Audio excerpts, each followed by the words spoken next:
Hello everyone, let's continue our novel The Longest Journey. Part 2.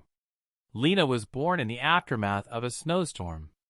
In 1972, Nona and Peter Roat spent Christmas and New Year's in a rustic cabin at the base of the Whistler Ski Resort, north of Vancouver.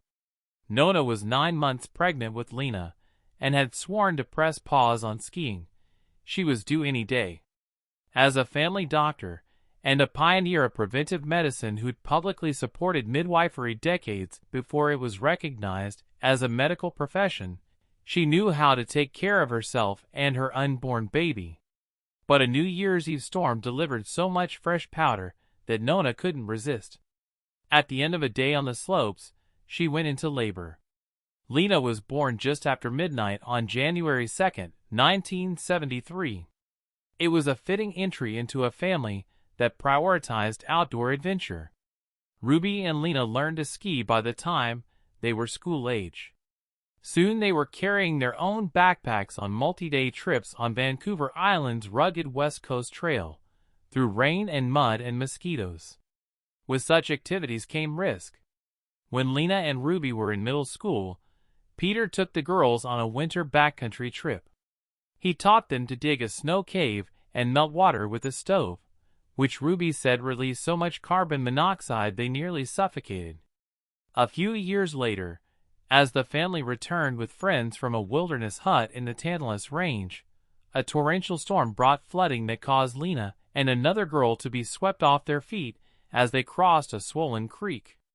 Lena still has a clear memory of being submerged in the water, desperately clinging to a branch at the creek's edge, her feet hooking her friend to keep her from being carried away. As Lena and Ruby grew older, they appreciated that their parents instilled in them the passion and the skill set, not to mention the capacity to handle themselves when things went sideways, that were key ingredients for staying safe outdoors. But it also seemed to them that their parents too often prioritized their own desires over the needs of their children. Nona and Peter once left 2-year-old Ruby tied to a tree, watched over by a friend's dog, while they executed a nearby multi-pitch climb. Lena often felt like she only deserved love when she was getting after it in the mountains. At the same time, she felt unprepared for regular life, with its responsibilities and rules. Worse, she lacked the ability to relate to others.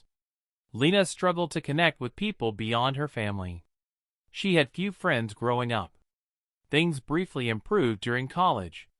She made friends and experienced her first romantic relationships, which were with other women. One lasted 1.5 years. When it ended, Lena blamed herself. She noticed her baseline mood lowering, her emotions sinking beneath the surface,